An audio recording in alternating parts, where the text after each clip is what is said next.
বাংলাদেশ সেনাবাহিনীর ভিতরে এমন ভাবে সেট আপ করতেছে যেন যে কোনো সময় ওই যে টুক করে আপা চলে আসবে, আসলেই তারা আবার সেই মতো সেট আপ করতে হবে। তারা চাচ্ছে এরকম একটা ক্রাইসিস সিচুয়েশন হোক, হওয়ার পরে যাতে আর্মি আবার টেক ওভার করতে হবে। এই সারাফ চেষ্টা করতেছে ওই যে সেকেন্ড টায়ার অফিসারদেরকে ঢাকার আশেপাশে অ্যারাউন্ড সব জায়গার মধ্যে পোস্টিং গুলা সে দিতেছে। সেনাবাহিনী দায়িত্ব নিবে কারো with that Awami generals and other things. তো যারা ইনঅ্যাক্টিভ হচ্ছে তখন তারা অ্যাক্টিভ হয়ে যাবে। আর্মি ইচ্ছা করলেই সবকিছুর বিরুদ্ধে ব্যবস্থা নিতে পারে, রহস্যজনক কারণে নিচ্ছে না। এটা যদি আপনারা না বুঝেন তাহলে কিছু করার নাই। Brigadier Selim Azad, Azhar, brigadier Sharaf, Nazimuddaula, they should be changed immediately. এই সিচুয়েশনে সেনাবাহিনীর দায়িত্ব নিলে পুরা ইন্ডিয়ার কন্ট্রোলে চলে যাবে আমরা সবাই। এখনো ডিজিএফআই ওই ইসলামিক দলগুলোতে পয়সা দিচ্ছে, ওদেরকে করতেছে, এবং রিপুটেড ইয়াং পলিটিশিয়ান সরকারের পক্ষ নিয়ে বিভিন্ন জায়গায় বিভিন্ন লোকজনকে প্রেসার দিয়ে বিভিন্ন দলে অংশগ্রহণ করার চেষ্টা করতেছে ডিজিএফআই।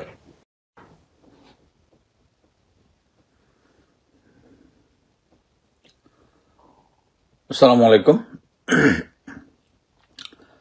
আজকে আমার লাইভ করার মূল উদ্দেশ্য হচ্ছে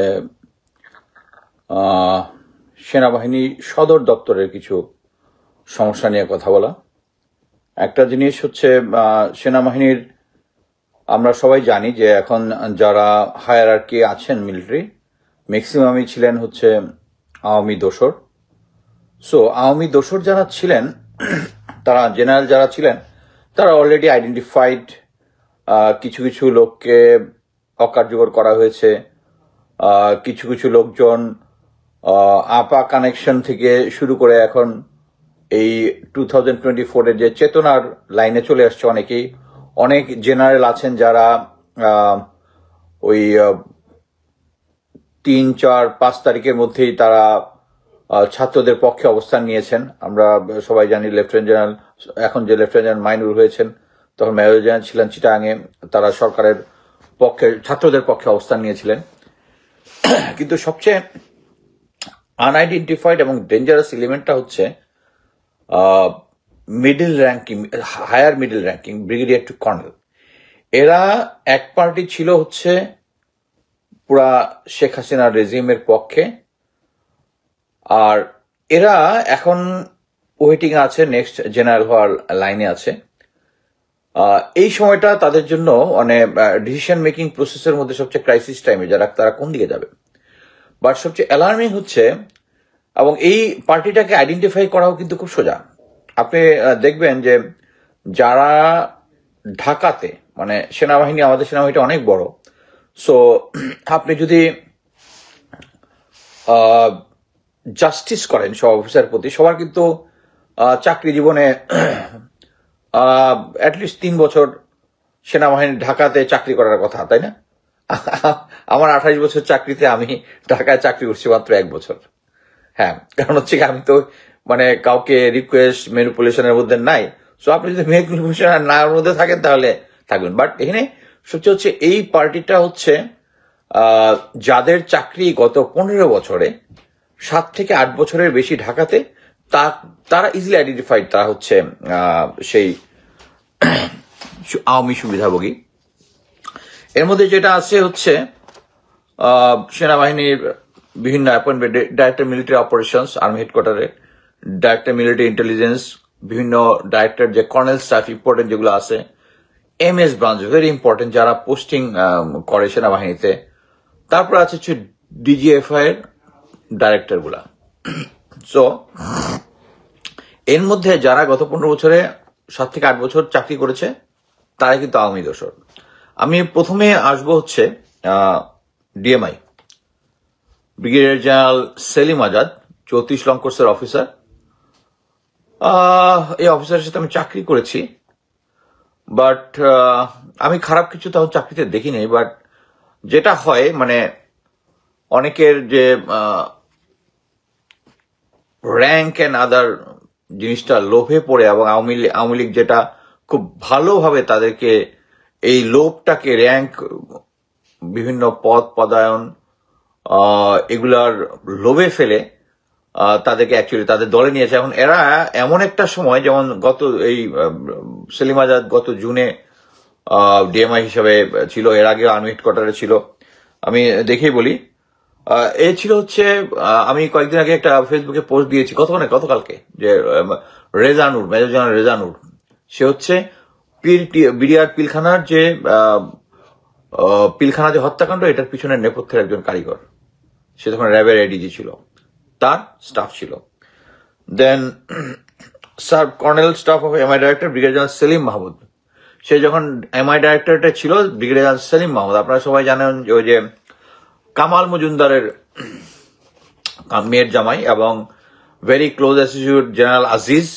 সে যখন ইয়াতে ছিল, বিডিআর এ ছিল, বিডিআর এর ইন্টেলিজেন্স চিফ ছিল, তাকে অনেক চেষ্টা করেছিল জেনারেল আজিজ জেনারেল বানাতে পারে নাই, তার স্টাফ ছিল। নাও কর্নেল স্টাফ থাকাকালীন যেটা হয় 2018 ইলেকশন তো কন্ডাক্ট করেছে, এর মধ্যে তার অবদান ছিল। সবচেয়ে ইম্পর্টেন্ট জিনিস যেটা, সেটা হচ্ছে বিভিন্ন অফিসার এবং তার আর একটা ডেপুটি আছে কর্নেল আজহার, সেও ওখানে 7 বছর ধরে আছে। এরা এই আওয়ামী লীগের দোসরা, তারা করে কি, যে সমস্ত অফিসাররা এই আজহার আবার আগে র্যাবে ছিল, মানে মিডিয়াতে যারা বঙ্গবন্ধু স্যাটেলাইট, বঙ্গবন্ধুর অমুক, বঙ্গবন্ধু অমুক বা যে কোনো কিছুতে নেগেটিভ কোনো কমেন্ট দিয়েছে, এটার সাথে সাথে এন্ডোর্স করে তার নামে একটা নেগেটিভ রিপোর্ট বানিয়ে, মানে আমি আপনাকে গ্যারান্টি দিয়ে বলতে পারি, আমি যখন আর্মিতে ছিলাম, এএসইউ তে ছিলাম, এএসইউ একটা সময় পর্যন্ত একটা স্ট্যান্ডার্ড মেনটেন করতো। স্ট্যান্ডার্ড ইজ গন, স্ট্যান্ডার্ডটা এখন একদম চলে গেছে। সো এরা করতো কি, মিথ্যা ইনফরমেশন দিয়ে যারা এই সরকারের, হ্যাঁ আপনারা সবাই জানেন যে সরকার যে সমস্ত অন্যায় দেখলেনি তো, মানে সার্ভিং অফিসারদের প্রতি গুমটুম করার ইতিহাস আছে। সো সবাই ভয়ে থাকতো, এই অফিসারদের নামে নেগেটিভ ইনফরমেশন ইয়া করে দিত, তার ডোসিয়ার মধ্যে ঢুকে দিত, যাতে ফিউচারে তার প্রমোশন না হয়, কোনো কিছু না হয়। এখন দেখেন যে গত এই 15 বছর রেঞ্জিমে যে সমস্ত মিলিটারি অফিসাররা অন্যায়ভাবে যাদের চাকরি গেছে, স্যাক্ট হয়েছে, ফোর্স রিটায়ার্ড হয়েছে, এরা আপনারা সবাই জানেন যে প্রায় 300+ অফিসার অ্যাপ্লাই করেছে। সেনাবাহিনীর যে নিয়ম নীতি অনুযায়ী এটা নেতৃত্ব দিচ্ছেন ব্রিগেডিয়ার হাসান নাসির স্যার, আমরা সবাই তাকে চিনি, সর্বশ্রদ্ধেয়। উনি নিজে কিন্তু ওই ইয়ার মধ্যে, যেহেতু উনি নিজে রিটায়ার করেছেন, উনি কিন্তু দেয় নাই। আমাকে অ্যাকচুয়ালি বলেছিল যে আমি ভিকটিম, আমি বললাম না আমি ভিকটিম না, আমি ভলেন্টিয়ার রিটায়ার করেছি। কয় না প্রমোশনে ভিকটিম। আমি বললাম যে বাংলাদেশ আর্মির যে স্ট্যান্ডার্ড যেটা, সে অনুযায়ী পূর্বে যেটা ছিল, এখন তো লাল্লু পাঞ্জিরাও ব্রিগেডের র্যাঙ্ক নিয়ে ঘুরতেছে যে আমি লেফটেন্যান্ট কর্নেল, আলহামদুলিল্লাহ আমার কোনো এখানে ইয়া নাই। বাট এই যে এই যারা ভিকটিম, এদের অ্যাপ্লিকেশন যখন গিয়েছে মিলিটারি কোরের মাধ্যমে দিতে হয়, এটা সেন্ট্রাল অফিসার্স রেকর্ডের মাধ্যমে তারা যায় এবং এটা যায় ভেটিং এর জন্য এমআই ডাইরেক্টরেটে পাঠিয়েছে। এই সেলিম আজাদ তার গং, এই যত অফিসারদের আছে, এরা তো আওয়ামী আমলের, এবং এরা হচ্ছে আওয়ামী আমলের সেই আওয়ামী লেসপেন্সার, এবং এদের সব নাকচ করে দিয়েছে। এবং এটা এমন স্লো, এবং এটা নিয়ে কোনো ফিডব্যাকও ওই অফিসাররা পাচ্ছে না, এবং এটা নাটের উড়ে হচ্ছে সেলিম আজাদ। আচ্ছা, দেন অ্যাগেইন প্রেজেন্টলি হিজ, আচ্ছা এখন যেটা করতেছে সে, সেটা হচ্ছে বিভিন্ন জায়গায় সে তার যেহেতু জেনারেল ওয়াকারের সাথে নাকি সে নাম্বার অফ জায়গায় চাকরি করেছে, সে এখন ওভারস্টেমিং করে বিভিন্ন যে মন্ত্রণালয় বলতেছে, আর্মির যে ডাইরেক্টরেট আছে ওখানে সে ইনফ্লুয়েন্স করতেছে, এবং he became a monster. He need to be change. Next আসি হচ্ছে তার কর্নেল স্টাফ, কর্নেল আজহার। সে আচ্ছা, সে কত বছর ছিল এটা তো দেখতে হবে। গত 15 বছরের মধ্যে সেলিম আজাদ 10 বছর ছিল ঢাকাতে, বিভিন্ন জায়গাতে 10 বছর। সো হিজ এ কনফার্ম আওয়ামী লেসপেন্সার। নেক্সট হচ্ছে কর্নেল স্টাফ আজহার, সে ছিল 14 বছরের, গত 17 বছরের মধ্যে সে 14 বছর ছিল ঢাকায়, চিন্তা করে দেখেন। আচ্ছা,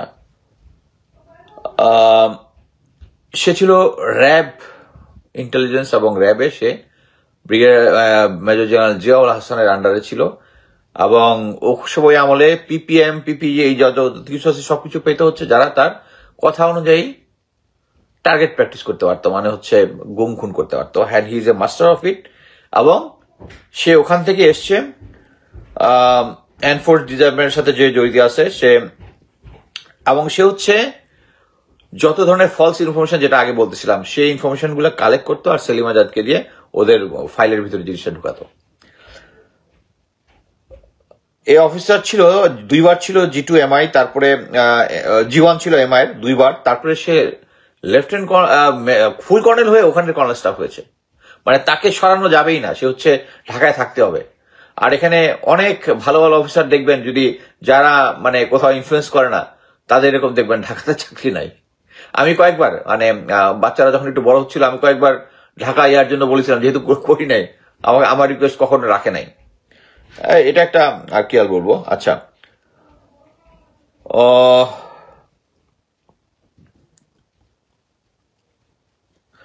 এবং যেটা হচ্ছে যে সমস্ত অফিসারদের যে সিকিউরিটি ক্লিয়ারেন্স হয়, যাদেরকে ভালো জায়গায় পোস্টিং দিতে চায় না, সে সিকিউরিটি ক্লিয়ারেন্সটা ম্যানিপুলেট করে।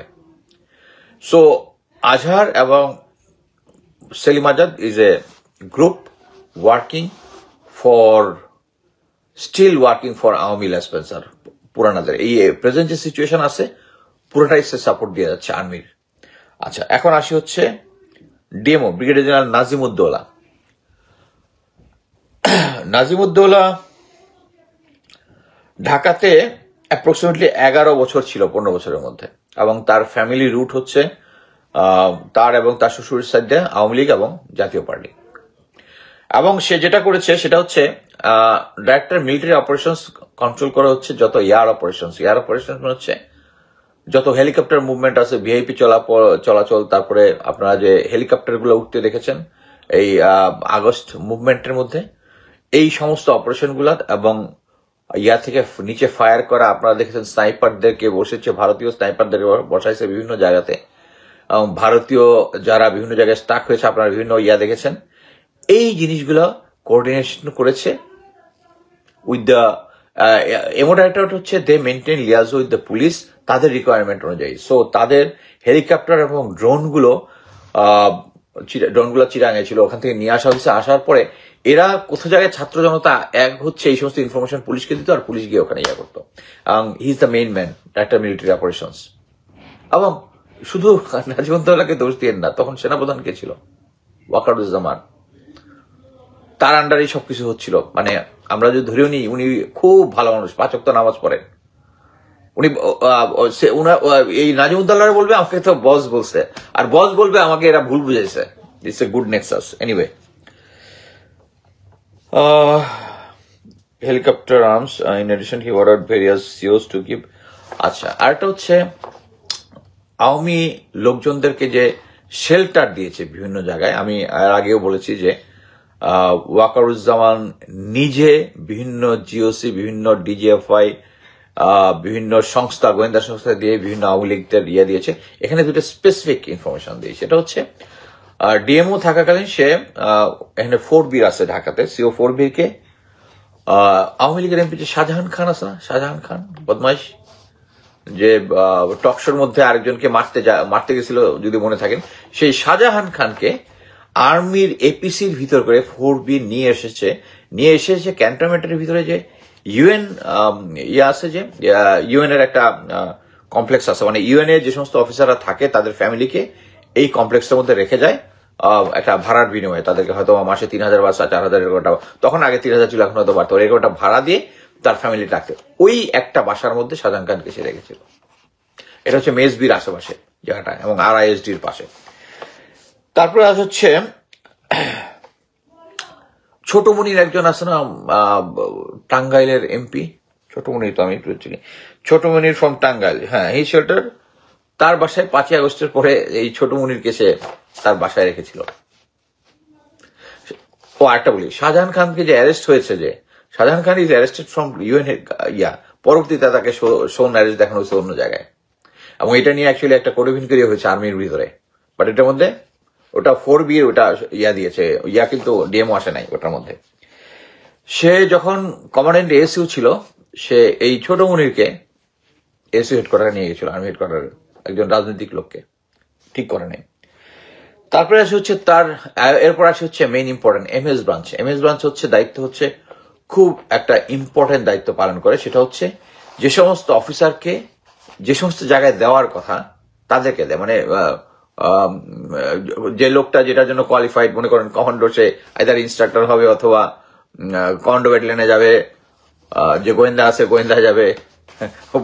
বাট আমার এটা খুব মজা লাগে, আমাকে মনে করেন যে আমি প্যারা কমান্ডো ছিলাম, আমাকে আমি লাস্ট যে পোস্টিংটা পেয়েছিলাম সেটা হচ্ছে বাংলাদেশ ইনফেন্ট্রি রেজিমেন্টে, ওখানে আমি চাল ডালের হিসাব করতাম সৈনিকদের, খুব মজা, বাট আমি জিনিসটা সিনসিয়ারলি করেছি আর কি। এনিওয়ে যাও ইয়াতে আসি। এই এমএস ব্রাঞ্চ হচ্ছে ব্রিগেডিয়ার জেনারেল শারাফ।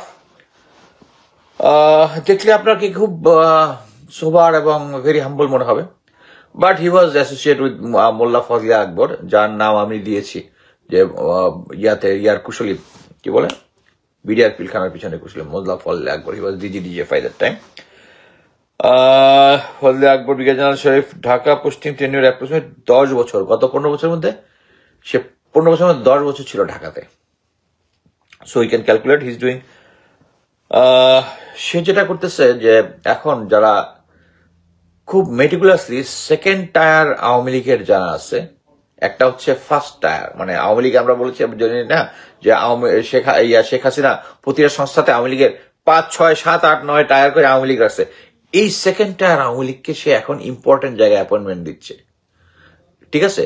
তারা দিচ্ছে কোথায় কোথায়? ঢাকার আশেপাশে সেন্ট্রাল বিভিন্ন জায়গাতে, ইম্পর্টেন্ট জায়গাতে, যাতে যে কোনো সিচুয়েশন ক্রাইসিস হলে আপার পক্ষে তারা অবস্থান নিতে পারে। সেকেন্ড টায়ারদেরকে সে এখন এই MS branch is very important, এই জায়গাটাতে এই কাজটা করতেছে সে। আচ্ছা, এখানে বিভিন্ন জায়গায় বিভিন্ন ধরনের ইন্টেলিজেন্স স্টোরি আছে যে একটা দেশ আর একটা দেশের স্যাবোটাজ কিভাবে করে।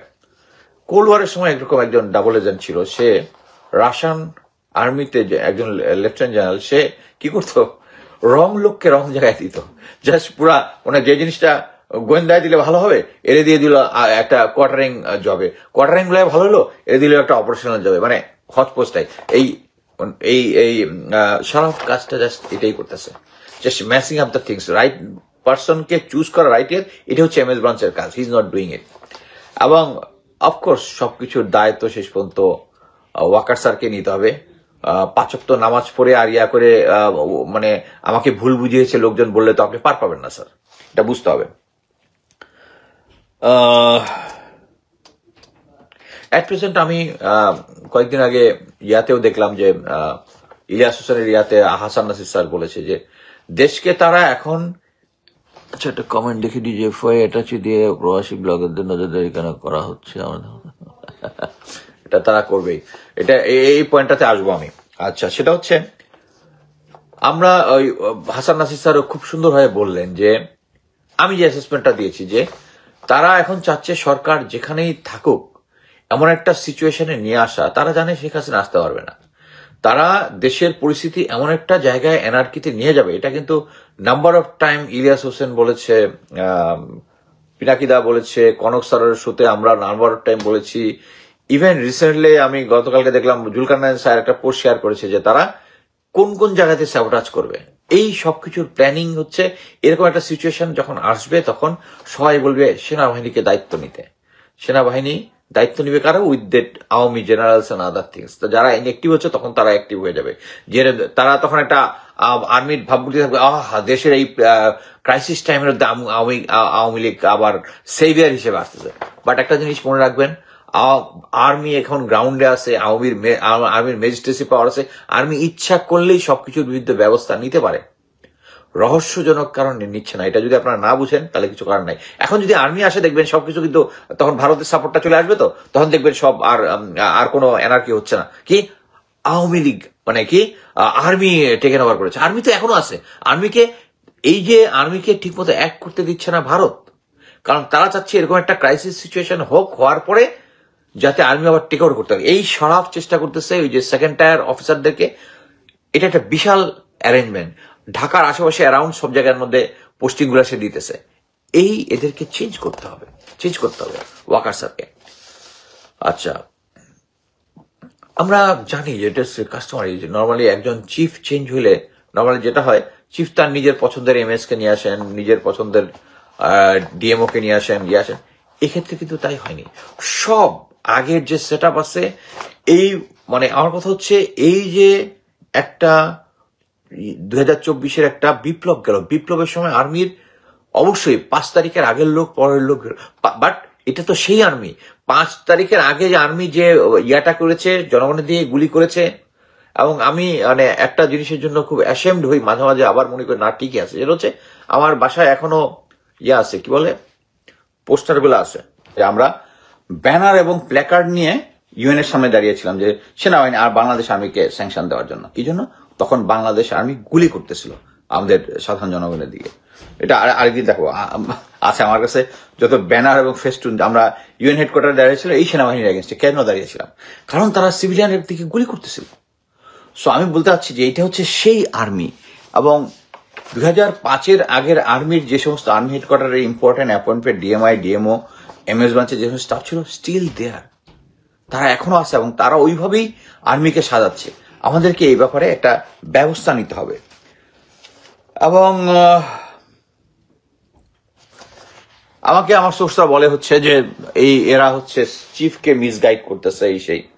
বাট আমার কথা হচ্ছে উনি তো সেনাপ্রধান পর্যন্ত হয়েছেন, যেভাবেই হোক হয়েছেন, জেনারেল হয়েছেন, সেনাপ্রধান হয়েছেন। উনি যদি বলেন যে আমাকে ভুল বোঝাচ্ছে, এটা তো হবে না।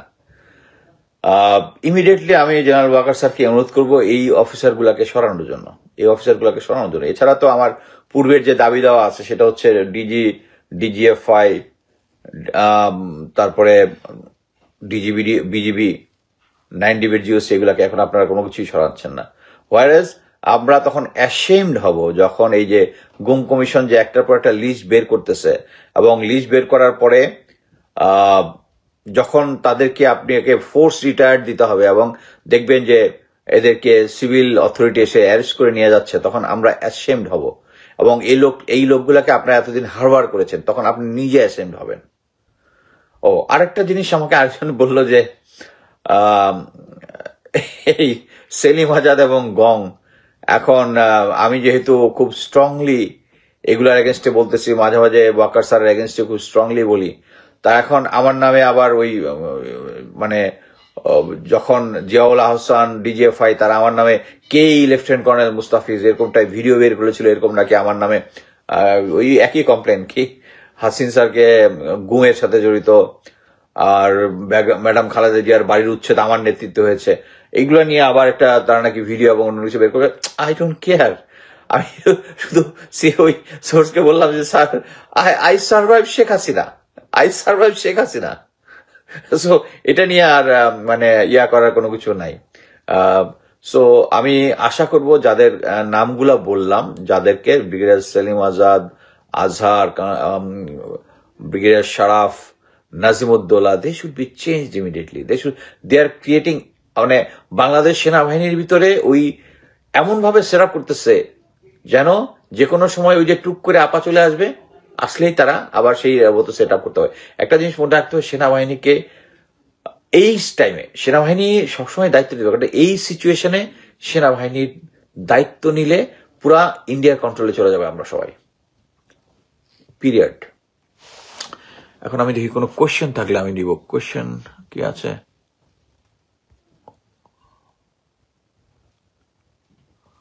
Yes, we are all state of war. Correct. Sir কি ব্রিটিশ শয়তানি বুদ্ধি ভাগ করে আর শাসন নীতি অনুসরণ করছে আকার? ইলিয়াস ভাই আজকে কিছুক্ষণ আগে ভয়ানক একটা শেয়ার দিয়েছে এই বিষয়ে, ডিজিএফআই এটা করেছে। হ্যাঁ, আরেকটা জিনিস আমি বলতেই ভুলে গেছি, এখনো ডিজিএফআই ওই ইসলামিক দলগুলোতে পয়সা দিচ্ছে, ওদেরকে করতেছে। এবং যে সমস্ত,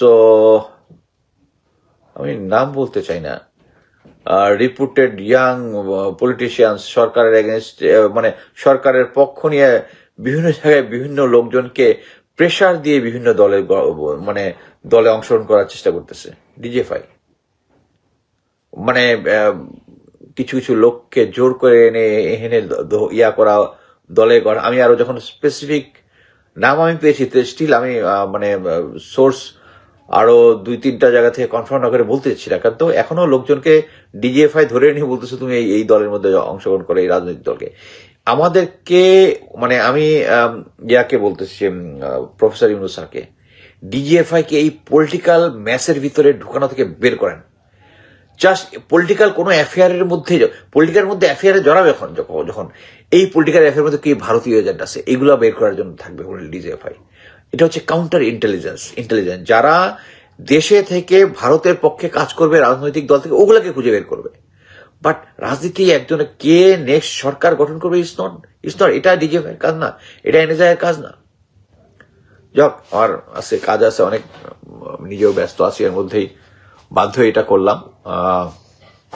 সেলিম আজাদকে বললাম আমার নামে যা ইচ্ছা তাই বের করতে পারো, আমাকে, আমার ফ্যামিলি নিয়ে, আমার ওয়াইফ নিয়ে, আমার বাচ্চাদেরকে নিয়ে, আমার বাচ্চারা কিশোর গ্যাং কত কিছু বের করছে। I didn't care and I survive Sheikh Hasina regime. এখানে শেষ করছি, ধন্যবাদ।